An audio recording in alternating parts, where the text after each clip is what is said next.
how could a so-called primitive society have achieved such sophisticated stone carving techniques? Check out this block right here. Something really cool about this one. So what is going on here? Puma Punku is a mind-bending archaeological site in Bolivia with those impossibly precise stone blocks that look like they were cut with lasers. Well, in 2025, the mystery was finally cracked. And guess what? It's not aliens. It's something way weirder, way more human, and honestly, way more terrifying. Clearly, this rock has been somehow magnetized. So was it exposed to some electromagnetic waves? I mean, this whole place is bizarre. The real truth behind Puma Punku isn't just about how those stones were carved. It's about why they were carved and who ordered it to be done. You need to stick with me till the very end of this video because I'm going to show you the truth. Come along. Scientists uncover Puma Punku's true origin in 2025. In early 2025, something remarkable happened. Puma Punku, the mysterious stone complex nestled high in Bolivia's Andes Mountains, finally gave up one of its biggest secrets. For decades, people had scratched their heads wondering how such a complex structure, famous for its impossibly precise stone cuts and megalithic blocks, was built by a civilization that didn't seem to have access to advanced tools or technologies. Some even threw their hands in the air and turned to theories involving aliens. But then, out of the blue, a new team of researchers cracked something open that changed everything. Isn't it funny how history can sit quietly for centuries until someone looks at it from just the right angle? The whole thing began when Bolivian authorities, prompted by a routine conservation survey in late 2024, stumbled upon something oddly compelling. While digging gently through sediment that had collected over the years, workers unearthed stone fragments that hadn't been seen, let alone studied, in modern times. These pieces weren't just random rubble. They carried curious marks, fine, deliberate lines and grooves that didn't fit with what experts believed ancient carving tools could produce. Naturally, this discovery made waves. What tools could have made such marks? And more importantly, how had these fragments remained hidden for so long? The Bolivian Ministry of Culture realized this wasn't a case for a single department or a couple of university researchers. It was time for a global effort. And so they greenlit something that had never been allowed before: full-scale scientific testing, including minimally invasive methods like laser scanning, 3D imaging, and micro-sample analysis. For the first time, the ancient stones of Puma Punku would be examined with 21st-century tools. Why do the stones at Puma Punku fit like a jigsaw puzzle, without modern tools? Well, in 2025, someone finally cracked the code. And no, it's not what the experts thought.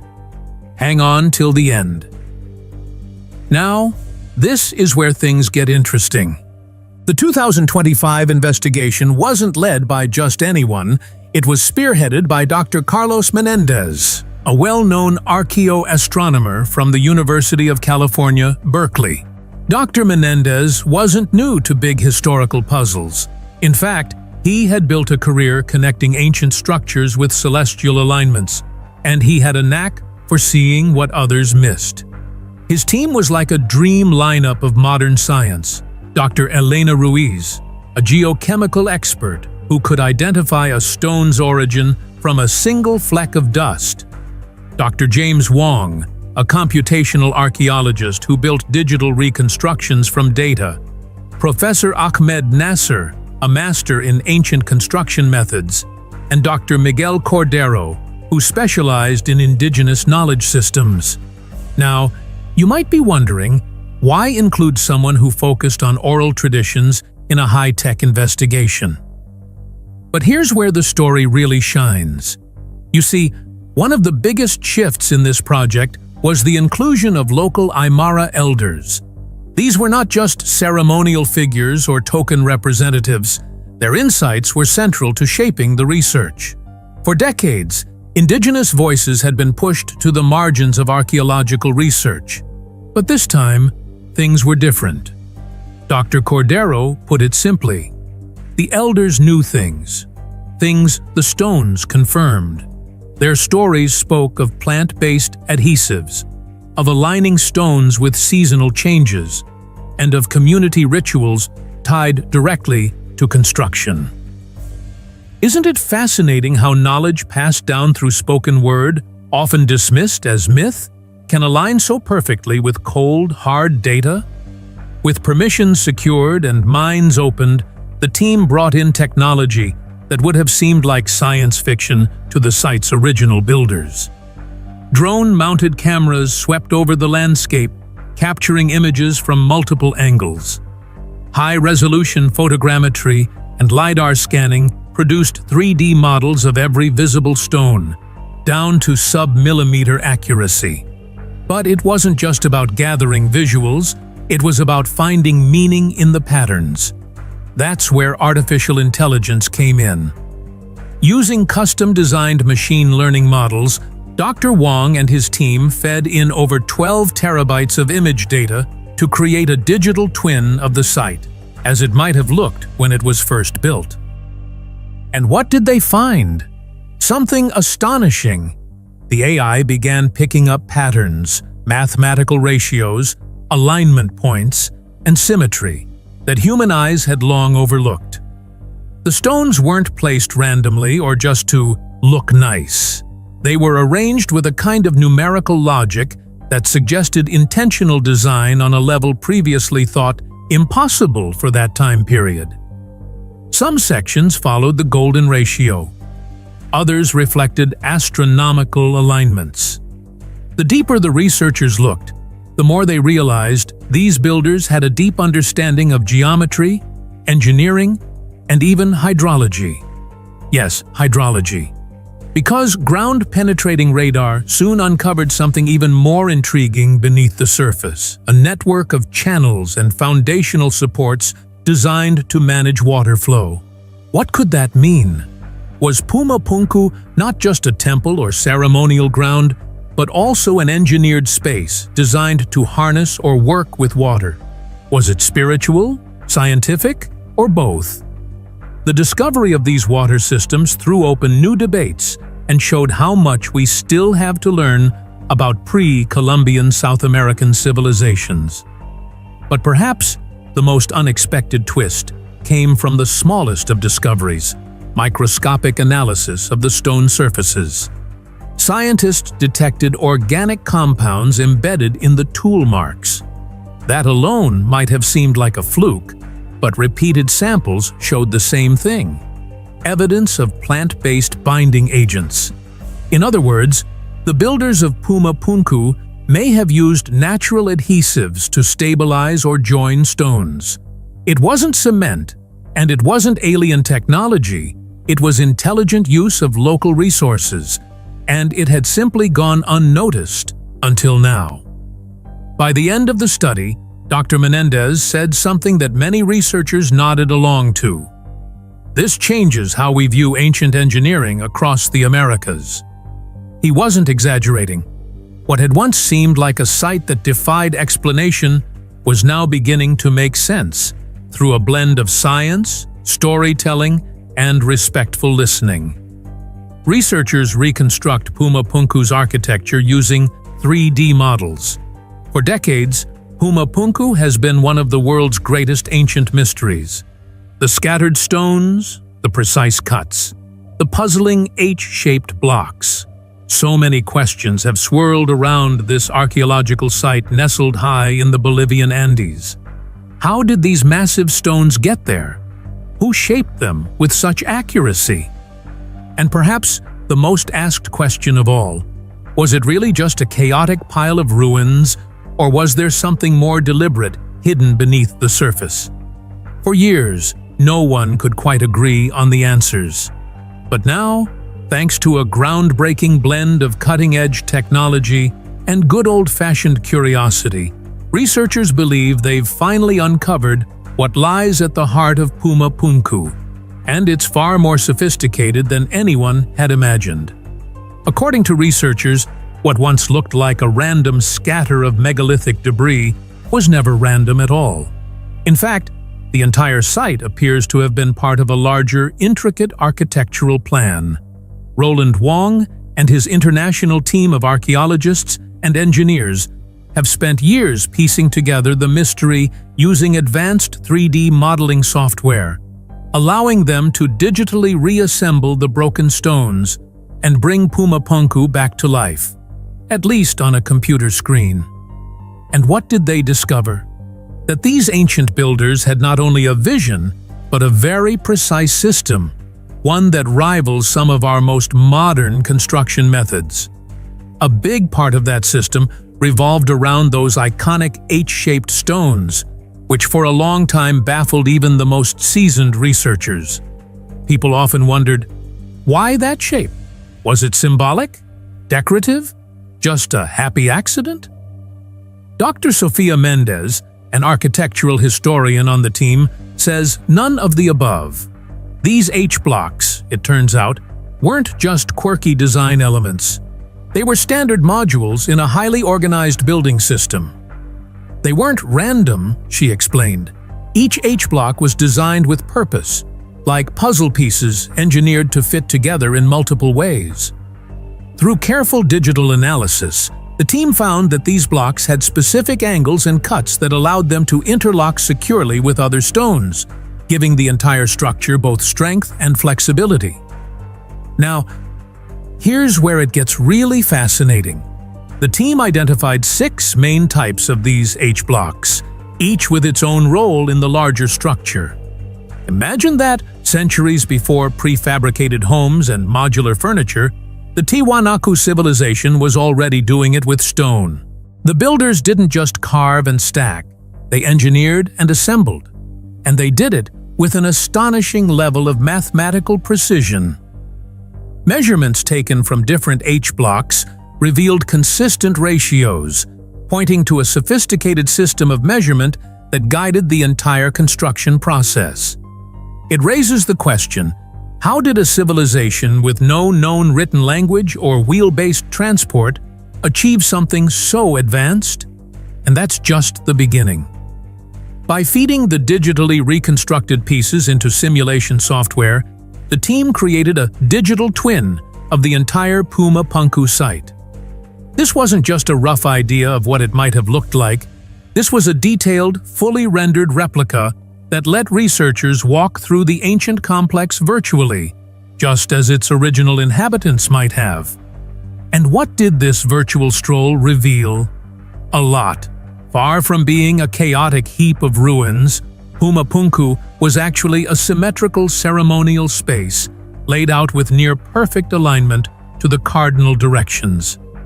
Its platforms and courtyards weren't just randomly placed, they followed a very deliberate plan. Even more mind-blowing was the discovery of an elaborate water system that had been carved into the structure. When the team ran digital simulations of how water would have flowed through the channels, it became clear that the system wasn't just functional, it was theatrical. Water would have cascaded through carefully designed channels, creating a kind of living, moving artwork during ceremonies. Imagine standing in a sacred courtyard, surrounded by stone and sky, as water shimmered and danced across the surface in sync with the rituals. Can you picture how awe-inspiring that must have been? The digital reconstruction also helped researchers better understand how people may have moved through the space. Some areas were open and accessible, while others became increasingly restricted, suggesting a kind of spiritual hierarchy. The deeper you went into the structure, the more sacred and exclusive the space became. Was this a gathering place for the people? A place of prayer?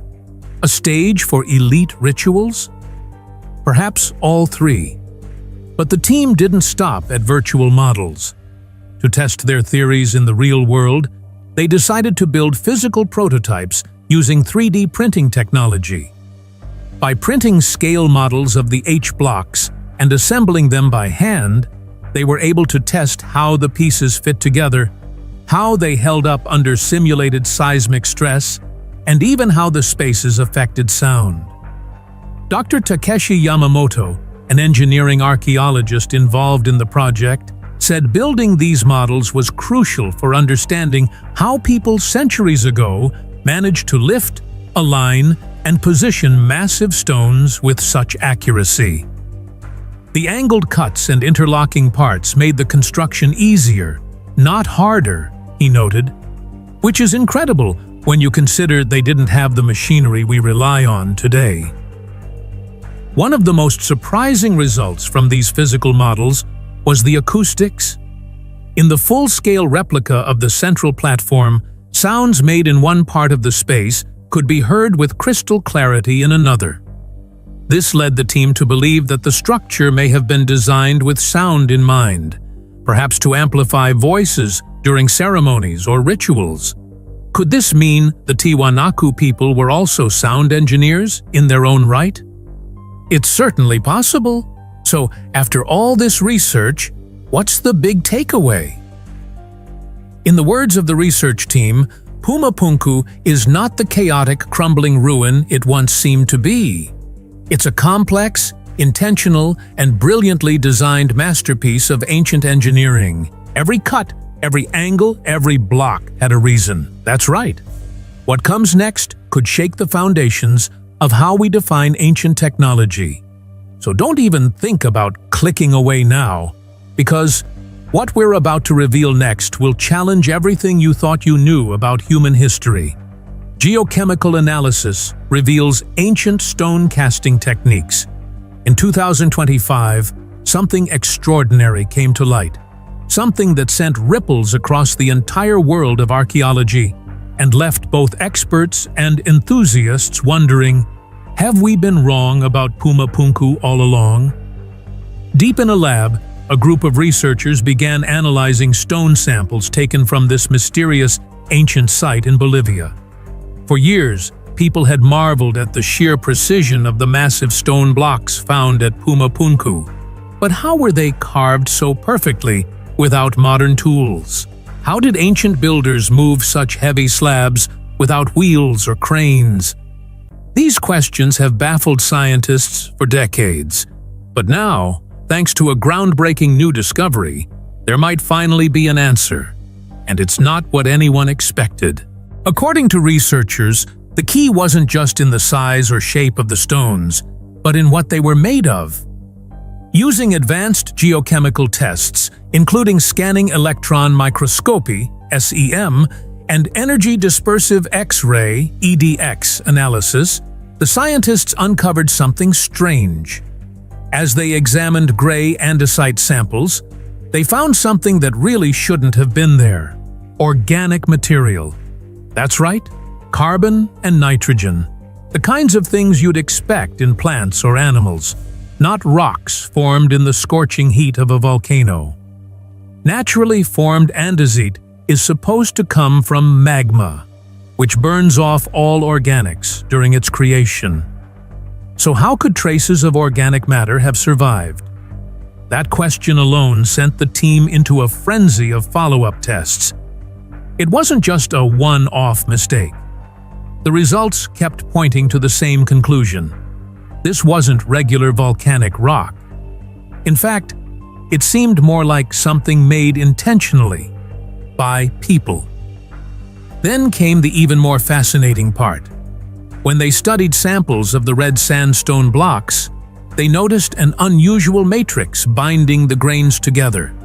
A thick, glue-like mix made of what they called ferrosilicate.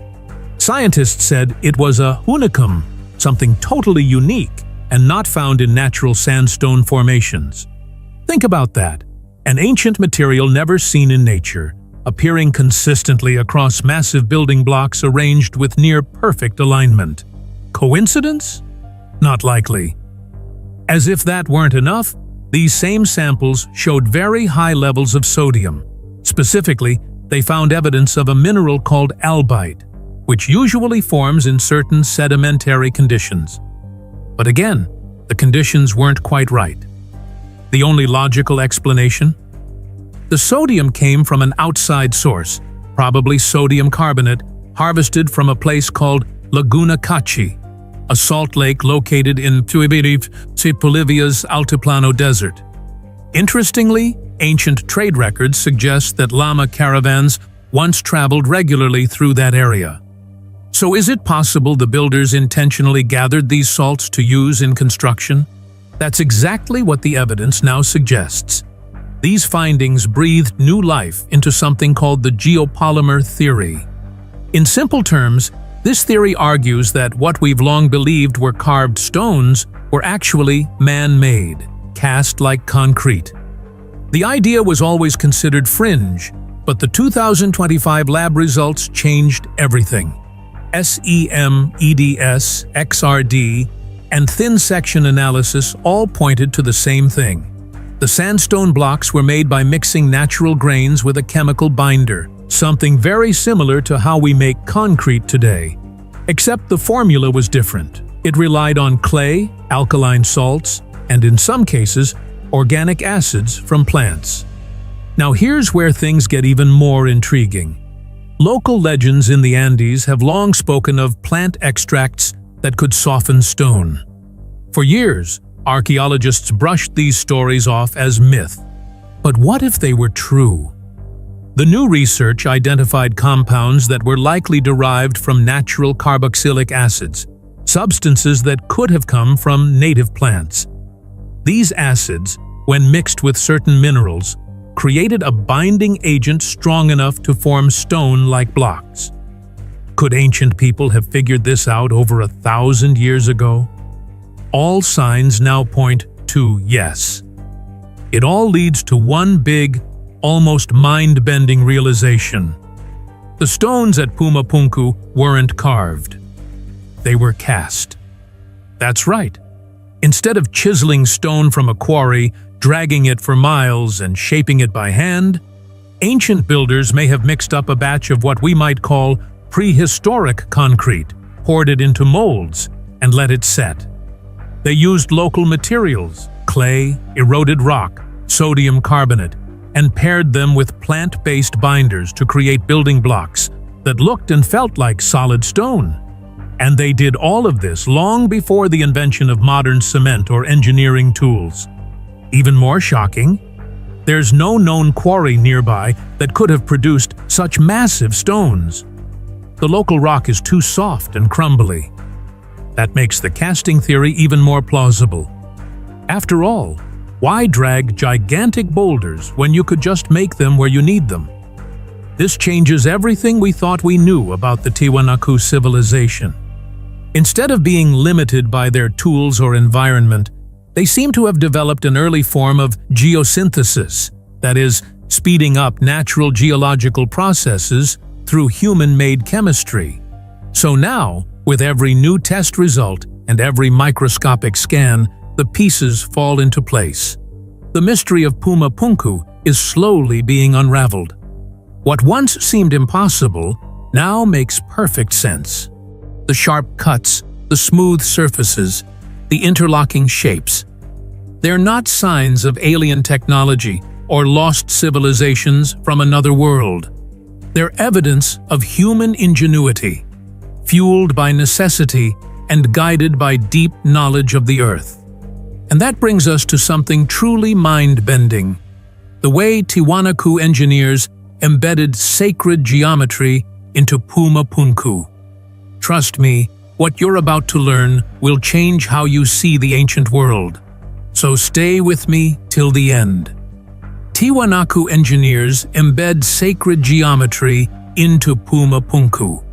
For years, Puma Punku stood as one of archaeology's most mystifying sites. A new investigation didn't just focus on how these stones were carved or how they were moved. Instead, it dug deeper into the sky, the stars, and the spiritual heart of a long-lost civilization.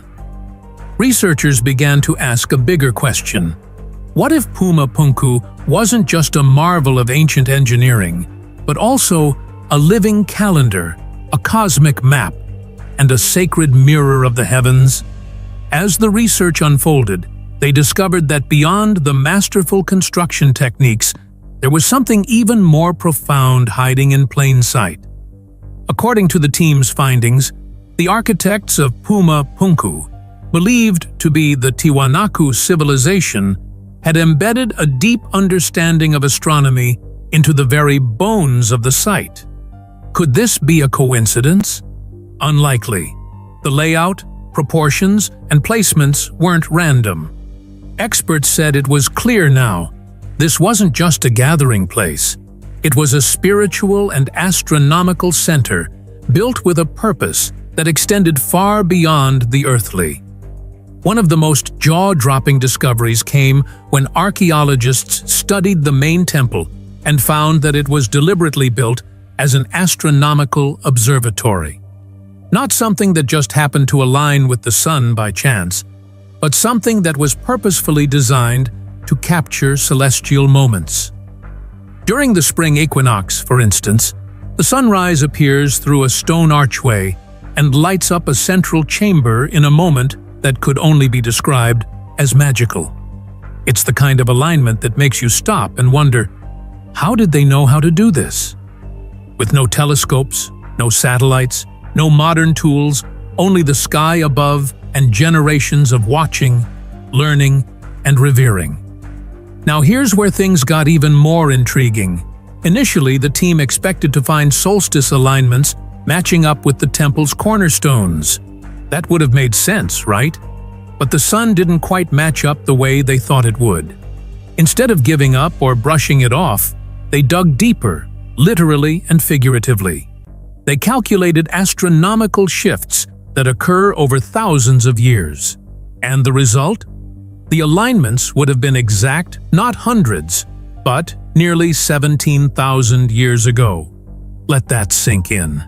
17,000. That's older than the pyramids, older than recorded history as we know it. Of course, some scholars still contest that dating. It's a big claim, and naturally there's resistance. But it opened up a wave of new questions.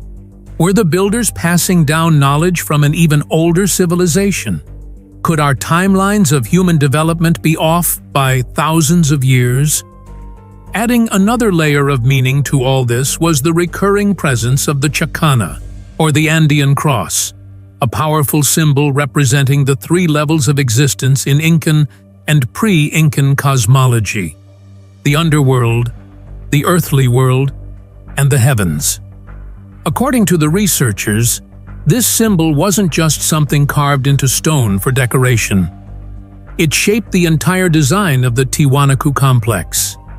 The Akapana, a massive terraced mound nearby, was found to mirror the chacana's shape with a central reservoir believed to represent the portal between worlds.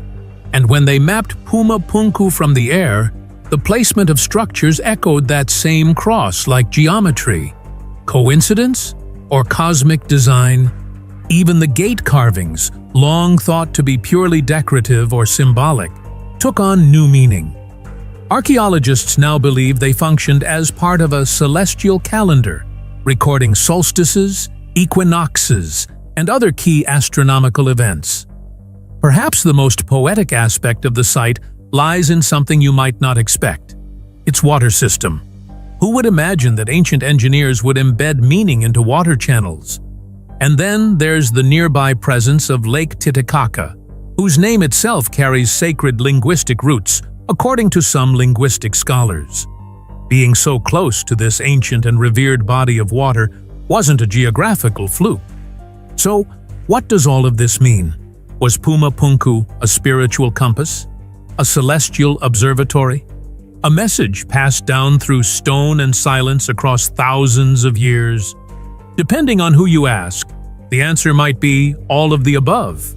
And perhaps the biggest question lingering in the minds of researchers now is this: what else have we missed because we weren't looking closely enough?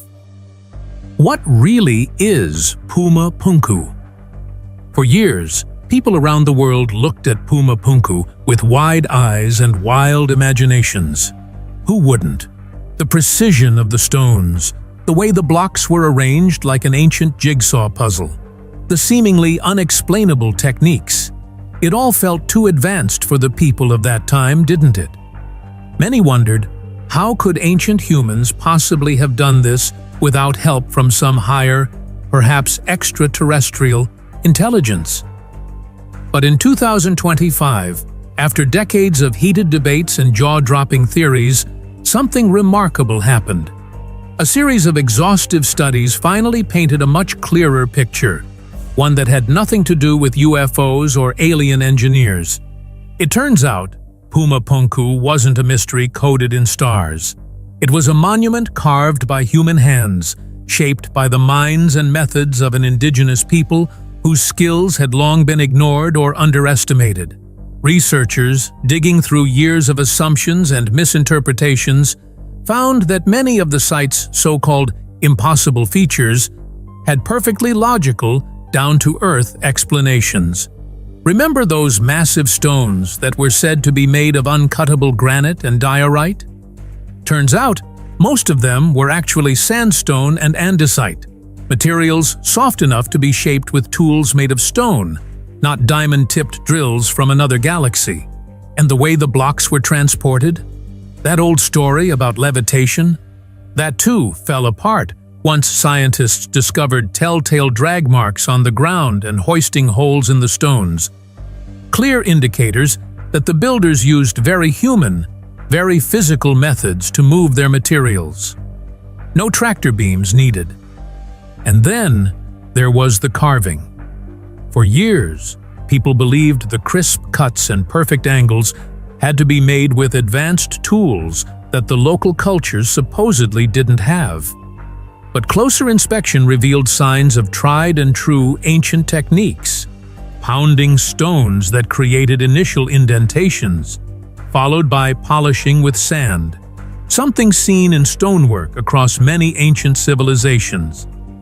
Is it really that hard to believe that people working with patience, skill, and intimate knowledge of their materials could pull this off? The evidence suggests not.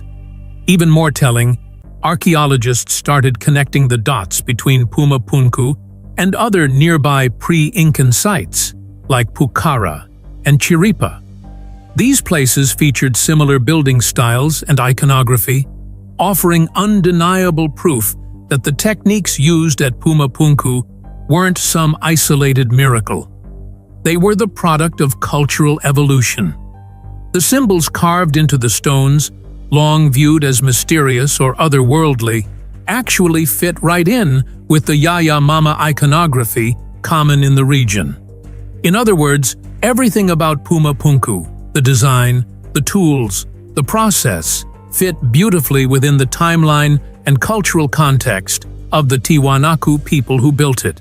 What's especially exciting is that the scientific community is not just rethinking Puma Punku, they're rethinking everything. If people without written language or metal tools could pull off what they did in Bolivia, what else have we overlooked? Sites like Göbekli Tepe in Turkey or the giant stone heads of Easter Island might need a second look, not through the eyes of fantasy, but with fresh respect for what humans can do when they understand their environment and work together with vision and grit. So, why does this matter? Why should we care that Puma Punku was made by people and not aliens? Because it reminds us of what humans are capable of. It shifts the glory back to the real builders, the indigenous cultures who've too often been left out of their own history.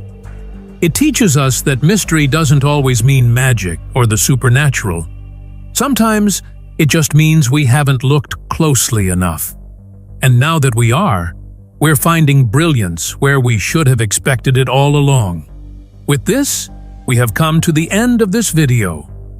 Thanks for watching. If you enjoyed this video, do well to like, comment, and subscribe for more content. To enjoy more thrilling stories, click now on the following video that pops up on your screen.